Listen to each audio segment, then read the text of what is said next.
बिस्मिल्लाहिर्रहमानिर्रहीम। अस्सलामु अलैकुम डियर स्टूडेंट्स, आज के इस लेक्चर के अंदर हम मेजर रिसेप्टर्स फैमिली को डिस्कस करेंगे। मेजर रिसेप्टर फैमिलीज़ के अंदर जो सबसे पहले रिसेप्टर आता है उसको हम कहते हैं ligand gated ion channel receptors. जैसा कि नाम से मालूम हो रहा है कि इसके अंदर आयंस के बारे में हम देखेंगे। जो हम जानते हैं कि आयंस के ऊपर चार्ज होता है, पॉजिटिव चार्ज भी हो सकता है और नेगेटिव चार्ज भी हो सकता है। देखते हैं ये रिसेप्टर्स क्या हैं। These receptors are the responsible for the regulation of the flow of ion across the cell membrane. यहाँ आपके सामने एक डायग्राम दिखाई गई है। आप जानते हैं जो भी सेल मेम्ब्रेन होती है उसके ऊपर भी प्रोटीन होती है, लिपिड्स होती है, नीचे भी लिपिड्स होती है और सेंटर के अंदर प्रोटीन होती है। ठीक हो गया।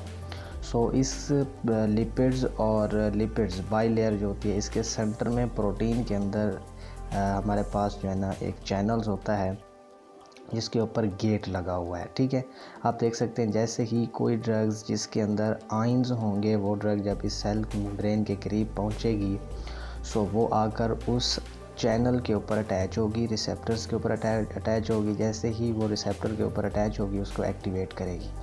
जब उसको एक्टिवेट करेगी तो वो चैनल जो हैं वो ओपन होंगे। इस दौरान वो ड्रग्स के जो आयंस होंगे वो एंटर हो जाएंगे उस चैनल से और सेल के अंदर दाखिल हो जाएंगे। ठीक है, और इसी तरह अगर कोई ड्रग हम लेकर आते हैं जो आयन फॉर्म के अंदर है, जैसे ही वो इस ड्रग जो इस चैनल से टकराएगी और इसको इनहिबिट करेगी, यानी इसको रोकेगी, इस सूरत के अंदर क्या होगा, वो जो गेट होगा चैनल का वो क्लोज़ हो जाएगा। उसके क्लोज़ होने से क्या होगा, आयन की जो इनफ्लक्स और ईफ्लक्स होगा वो रुक जाएगा। इस सूरत के अंदर ये चीज़ समझनी बहुत ज़रूरी है। अब हम बात करते हैं कि आयन का ईफ्लक्स क्या होता है और आयन का इनफ्लक्स क्या होता है। इन दो चीज़ों को डिटेल से देखते हैं। पहले नंबर पर आता है जी इनफ्लक्स। इनफ्लक्स क्या होगा, the process in which cross the cell membrane. Ions जो होते हैं वो सेल मेम्ब्रेन को क्रॉस करते हैं, यानी आयंस का सेल मेम्ब्रेन को क्रॉस करके इस सेल के अंदर जाना, इसको हम कहते हैं इनफ्लक्स। इसके दो प्रोसेस होते हैं, डीपोलराइजेशन और हाइपरपोलराइजेशन। यानी आयन जब अंदर जाते हैं वो ये दो चीज़ें काज करते हैं। पहले नंबर पर आता है डीपोलराइजेशन। वो कहता है इनफ्लक्स, यानी जब आयंस सेल के अंदर एंटर हों, अगर वो आयन पॉजिटिव आयन हो, यानी जिनके ऊपर प्लस चार्ज हो, यानी कैटाइंस की सूरत के अंदर हो, तो वो क्या करेंगे, वो सेल के अंदर पॉजिटिविटी को इंक्रीज़ कर देते हैं। इस सूरत को हम डीपोलराइजेशन कहते हैं। जबकि हाइपरपोलराइजेशन इसका उलट होता है, जिसके अंदर क्लोराइड यानी नेगेटिविटी बढ़ जाती है सेल के अंदर, और इस सूरत को हम क्या कहते हैं, हाइपरपोलराइजेशन, यानी सेल के अंदर नेगेटिविटी का इंक्रीज़ हो जाना। इस चीज़ को याद रखें। जो ईफ्लक्स होता है ये वो प्रोसेस है जिसके अंदर आयन जो है ना वो क्रॉस करते हैं आउटसाइड द सेल, यानी इनफ्लक्स इनसाइड द सेल और ईफ्लक्स जो होता है उसके अंदर वही आयन जो है वो बाहर जाते हैं, और ये दोनों प्रोसेस एक ही वक्त में हो रहे होते हैं। अब हम बात करते हैं लिगेंड गेटेड जो आयन चैनल्स होते हैं, इसकी टाइप्स होती हैं। एक निकोटिनिक रिसेप्टर्स होते हैं इसके अंदर, दूसरा इसके अंदर गाबा रिसेप्टर्स होते हैं। ये टू मेन जो है ना रिसेप्टर्स हैं, टाइप्स हैं लिगेंड गेटेड आयन चैनल की। निकोटिनिक रिसेप्टर्स फर्दर डिवाइड होते हैं टू टाइप्स के अंदर। पहली जो है उसको हम NM कहते हैं, यानी न्यूरोमस्कुलर रिसेप्टर। इसका क्या काम होगा, ये लोकेटेड होंगे न्यूरोमस्कुलर जंक्शन के ऊपर। नाम से ज़ाहिर हो रहा है न्यूरॉन और मसल्स के जो जंक्शन होगा, जो जोड़ का पॉइंट होगा, जिसको आप साइनेप्ट कहते हैं, उस जगह पर ये NM जो हैं यानी न्यूरोमस्कुलर जो रिसेप्टर्स हैं वो लोकेटेड होते हैं, और इनका काम क्या होता है, मसल्स की कंट्रैक्शन कराना। ठीक हो गया। नेक्स्ट है NN यानी न्यूरोनल निकोटिनिक रिसेप्टर्स, जो कि गैंग्लियंस के अंदर होते हैं। ठीक है, और ये डीपोलराइजेशन काज करते हैं, यानी ये सेल के अंदर जो आयंस होते हैं उसकी पॉजिटिविटी को इंक्रीज़ कर देते हैं। बाज़ औक़ात ये ही गैंग्लियन को, रिसेप्टर को ब्लॉक भी कर सकते हैं और एक्टिवेट भी कर सकते हैं। सेकंड जो रिसेप्टर्स आते हैं वो आप गाबा रिसेप्टर्स होते हैं। गाबा रिसेप्टर्स के भी 2 टाइप्स हैं, GABA A and GABA B receptor. So हम देखते हैं गाबा ए रिसेप्टर्स किस तरह वर्क करता है और क्या होता है।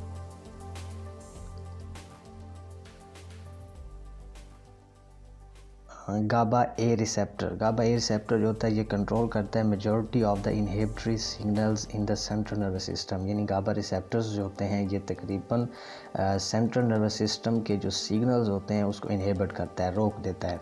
दूसरा ये क्या करता है, conduct ions which result in neuronal hyperpolarization. यानी जो क्लोराइड आइंस होंगे, यानी जो गाबा रिसेप्टर ए है ये आइंस को बढ़ाता है, नेगेटिविटी को बढ़ाएगा। सो ये हाइपरपोलराइजेशन काज करता है। और अब हम बात करते हैं गाबा बी रिसेप्टर की। जो गाबा बी होता है ये वो हैं, ये प्रोटीन के साथ जो अटैच हो जाता है, ठीक है। इसको जी प्रोटीन कपल रिसेप्टर के साथ अटैच देते हैं। उसके बाद ये उसके साथ अटैच होगा पोटाशियम चैनल को इंक्रीज़ करने के लिए, ठीक है। सो पोटाशियम चैनल के अंदर ये चेंजिंग ला सकता है, यानी पोटाशियम की जो कंसंट्रेशन है उसको इंक्रीज़ कर सकता है, ठीक है। और हाइपरपोलराइजेशन काज करता है। याद रखें, जी प्रोटीन के साथ कपल होकर ये काम अपना फंक्शन परफॉर्म करेगा। जो नेक्स्ट फैमिली आती है उसको हम कहते हैं जी प्रोटीन कपल रिसेप्टर। इनका काम क्या होता है, ये वो रिसेप्टर्स हैं जो जी प्रोटीन यानी प्रोटीन के साथ अटैच हो जाते हैं। और इन रिसेप्टर्स के पास 3 यूनिट्स हैं, अल्फ़ा, बीटा एंड गैमा। यानी हम इनको यूँ समझ लें कि जी प्रोटीन जो रिसेप्टर्स होते हैं इनकी 3 टाइप्स हैं, अल्फ़ा, बीटा और गैमा रिसेप्टर्स। और ये जो है ना ये एक्स्ट्रा सेलुलर फ्लूइड जो होता है, यानी सेल से पहले जो फ्लूइड होता है सेल से पहले, उसको हम एक्स्ट्रा सेलुलर फ्लूइड कह रहे होते हैं। सो ये उसको जाके उसके अंदर जाके ये लिगेंड से अटैच होकर उसको एक्टिवेट भी कर सकता है और उसको इनहिबिट भी कर सकता है। यानी जो प्रोटीन के साथ अटैच होगा उसको एक्टिवेट और इनहिबिट करेगा। नेक्स्ट वो बात करता है जी एंजाइम लिंक्ड रिसेप्टर। ये थर्ड फैमिली है रिसेप्टर्स की, ठीक है। इन रिसेप्टर्स के पास एक एक्टिविटी है जिसको हम कहते हैं साइटोसोलिक एक्टिविटी। क्या मतलब, हम इससे पहले साइटोसोल को जानते हैं। Cytosol is the extra cellular fluid that is present inside the cell. Cell के अंदर जो फ्लूइड होता है जिसको आप साइटोप्लाज्म कहते हैं, अगर उसके अंदर ऑर्गेनेल्स ना हो तो हम उसको साइटोसोल कहते हैं, ठीक है। तो उसके अंदर क्या क्या होते हैं, शुगर्स भी होते हैं उसके अंदर, अमीनो एसिड्स वगैरह और फैटी एसिड्स होते हैं। सो अब मैं बताता हूँ एंजाइम लिंक्ड रिसेप्टर्स जो हैं इनका काम क्या है, इस साइटोसोल्स के जो मटीरियल्स हैं, यानी जो शुगर्स हैं, जो फैटी एसिड्स हैं, इनकी ब्रेक डाउन करना। इनकी ब्रेक डाउन भी कर सकता है। जब ये इनकी ब्रेक डाउन होगी तो 2 काम कर सकता है, या इनको इनहिबिट कर देगा या इनको एक्टिवेट कर देगा, ठीक है। यानी binding of the ligand activate और इनहिबिट द साइटोसोलिक एक्टिविटी। इस एक्टिविटी को ये इनहिबिट भी कर सकता है और एक्टिवेट भी कर सकता है। नेक्स्ट जो फैमिली आती है उसको हम कहते हैं इंट्रासेलुलर रिसेप्टर्स।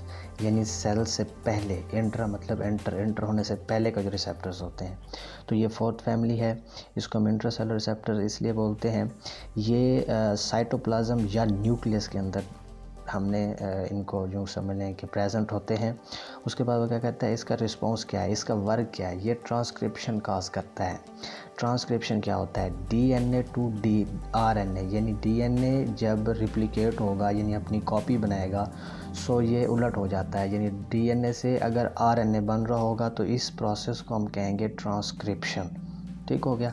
अगर RNA से प्रोटीन बन रहा होगा तो इस प्रोसेस को हम कहते हैं ट्रांसलेशन।